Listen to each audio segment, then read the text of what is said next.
Hi guys, it's Carl here from Buzz Website Design and Marketing, and welcome to another marketing snippet to help you to grow your business. Now, I'd like to apologise for not doing a video last week. It wasn't very well, so please forgive me, and if you missed you, thanks very much. Anyway, on with today's snippet, and in this session we're going to look at something which has come about because of a discussion on a business Facebook group that I belong to, and it's all about knowing your numbers. Now, I don't mean your financial numbers, because you should know those as a matter of course anyway. I mean the numbers that will enable you to more scientifically analyse your sales and marketing success, and hopefully to improve it. And these numbers actually revolve around your marketing funnel. Now, if you don't know what I mean by a marketing funnel, I'm going to draw it out for you right now. So a sales and marketing funnel typically looks like this. It's very wide at the top, narrow at the bottom, and right at the top goes the number of leads that you generate. Now, the leads are people who've expressed some kind of interest in you, your product, your business, what it is you have to offer. They've come along, they've simply said, that looks interesting, can you tell me more? They aren't customers. They've not said that they want to become a customer. They've just simply expressed some kind of interest in what you have to offer. And right at the bottom, then this goes down to sales. This is the point at which they become a customer. Now, if you consider this black line here, the numbers, then you can see it gets narrower as it gets towards the bottom of the funnel, because the number of leads you generate and the number of sales that you get from it are always going to be different, and there's always going to be fewer sales than there are leads. And that's simply because that not everybody up here is truly going to buy. And if you think that that's always going to be the case, then you are probably deluded, probably naive. It's just never going to be. But it can be quite a bitter pill to swallow, for if you're new in business, then not everybody who says they're interested in what you have to offer are going to buy. These could be just people who are generally interested, they're thinking about it for some point in the future. To be honest, you get quite a few time wasters. Some of them won't be a good fit for your business. They haven't got the money, they can't afford it. What you're offering isn't quite what they had in mind, and you can't shape it that way. So there's loads and loads of different reasons why people who become leads or make an inquiry don't eventually become sales. But don't get too hung up on that. If it's a common reason, and you can work it, and we'll show you how to work this out in a moment, then maybe you need to have a think about how you do things, your sales process, your product, your pricing, etc. You can adjust all of this. But for now, we're just going to work out some very, very basic numbers, and I'll show you how it's done from top to bottom. So what I'm going to do is I'm going to show you our sales process, our sales funnel. I'm not going to give you our numbers, simply because you can you can work out your own numbers and work out your own funnel, so this becomes quite scientific. But first of all, when somebody expresses an interest in what we're doing and what we have to offer, whether that's giving us a call, sending us an email, filling in an inquiry form on our website, etc., we then look to, in the very first step, make an appointment with them. And the reason we want an appointment is so we can learn more about them, they can learn more about us, we can understand what it is they want from their website, what kind of results they expect, where they expect the website to help their business, and then we want to make sure that what we're going to be doing for them, if we get to that point, is going to meet those aims. Now, this is where the numbers start to come into play though.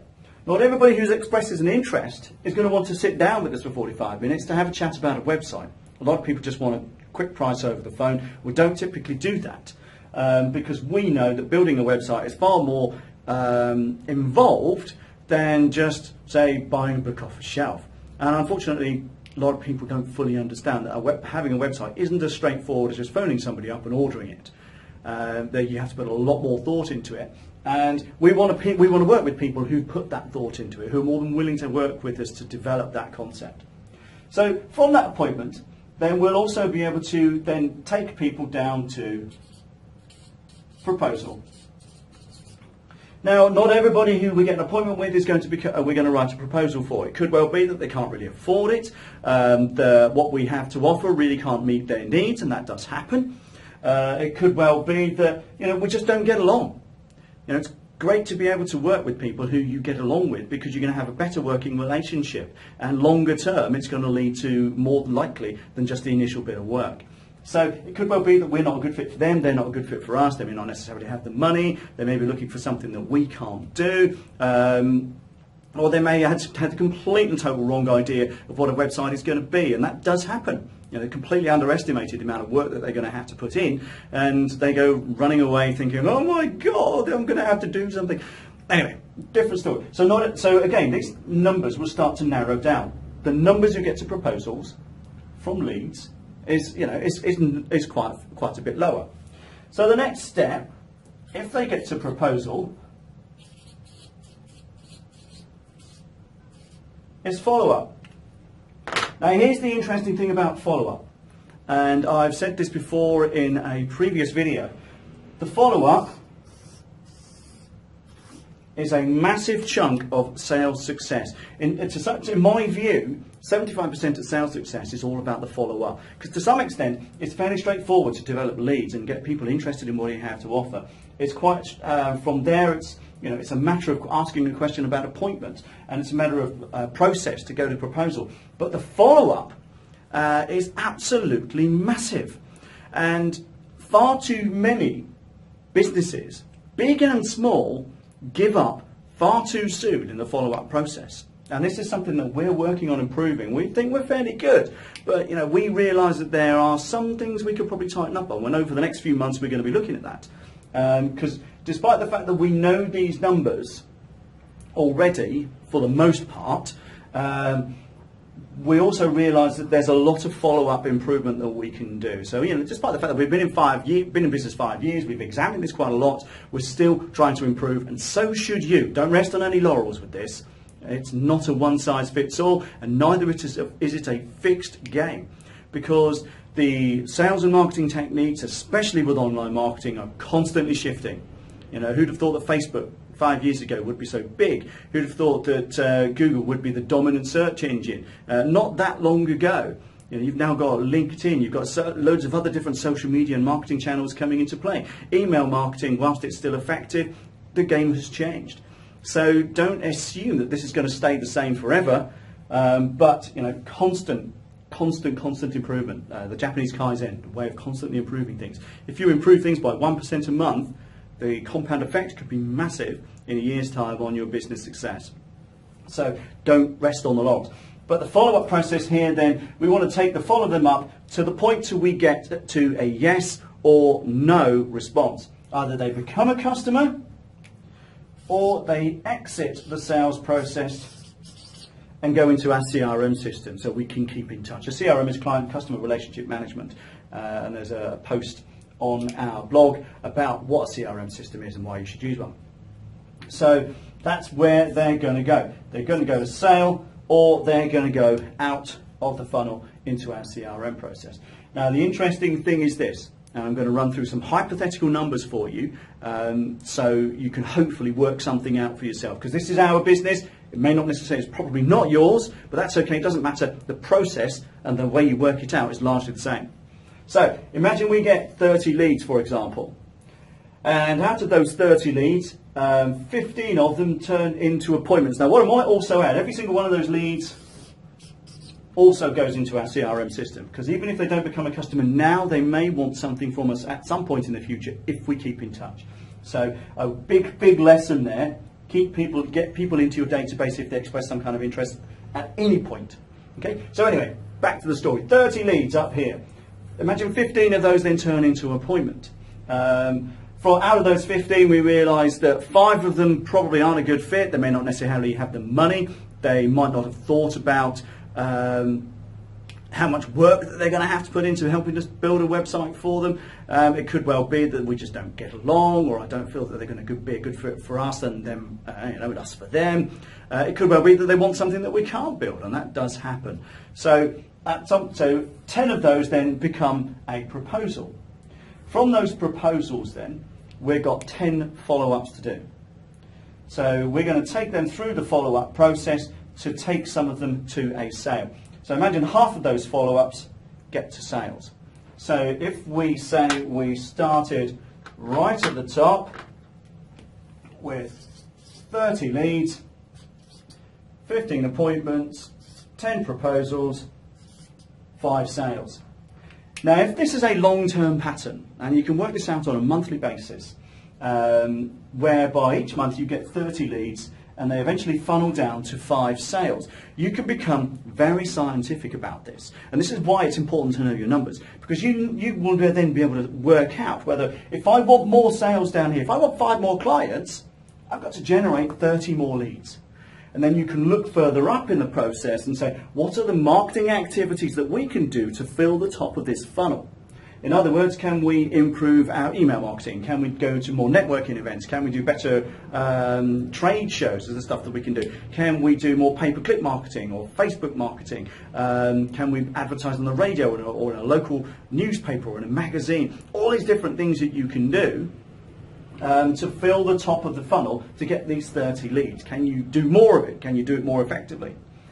So you know that every 30 leads you get 5 sales. So then it becomes quite scientific, and you could almost predict this. And if you work it out correctly, getting more sales could be as simple as turning on a tap of improved and more effective marketing, or more marketing aimed at the same people, or more spend on marketing aimed at the same people. So hopefully that's giving you some idea of a sales funnel. Now, the easiest way of keeping track of all of this is with a simple spreadsheet, whereby on the left-hand side you've got all of the people who become all of the people who are leads. In the next column, you write down when they all become appointments from our point of view.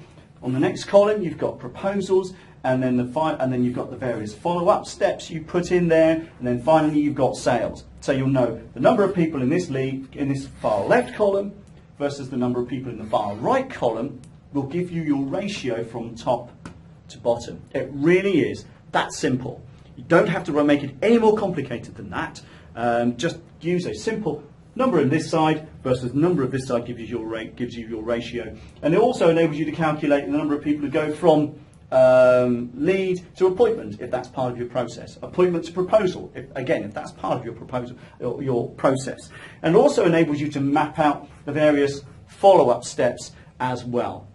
So hopefully you can analyse this in great detail to improve the success from 10 to 5. Imagine what it would do if you could take that from 10 to 6. You've just increased your sales by 20%.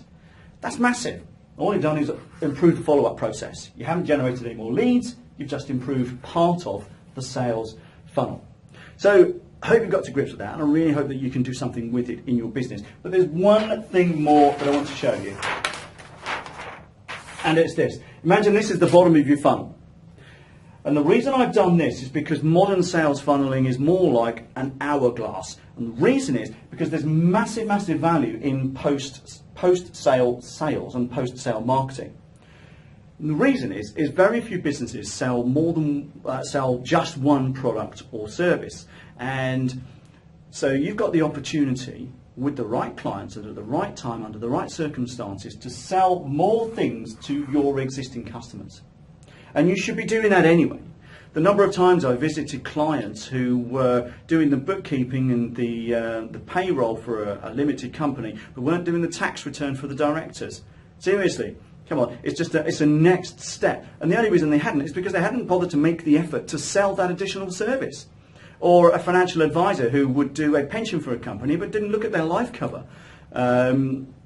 So have a think about ways where you can do post-sales as well. Instead of just having a funnel, develop an hourglass kind of mentality, because some of your clients, if they trust you, they know you, and they like you, will buy if it's presented them in the right way. You know, we offer a handful of additional services, SEO services, we offer some blogging services, some managed hosting, etc. We do training. And some of our clients buy them because we make the effort to let them know that it's available to them. And of course, we make it attractive for them to come and talk to us about it. So can you do the same? And add this to the bottom. What amazes me is the number of people like plumbers, for example, who will get a client and never talk to that client again until the client picks up the phone. The churn amongst plumbing clients is phenomenal. How much would it take for a plumber to develop an email marketing system? Okay, once a month, it sends out an email just to let you know cold's coming up. If you haven't had a cold check on your system, or you haven't bled your radiators, or if you haven't had your boiler looked at, now might be a good time. You know, spring's coming up, time to bleed the radiators. Might have to switch the central heating off, but you know, if something's not right, let me know. How difficult would that be? It wouldn't. But how many plumbers do you know that actually do that? I don't know a single one. So have a think about how you could use this process. It doesn't have to be complicated. There's no rocket science involved. Just keep it as simple as you possibly can and analyse it and work on it to improve it. So, I really hope that's been useful. Remember, this stuff is good only if you put it to use. So please go ahead, go and do something with it. If you have any questions, write comments below, and I'll do my utmost to answer those questions. And also subscribe to our YouTube channel up here, where we'll send you regular emails when we put out one of these videos. And remember, it's always designed to help you to grow your business. So that's it from me. I really appreciate you watching. Thanks a lot, and bye for now.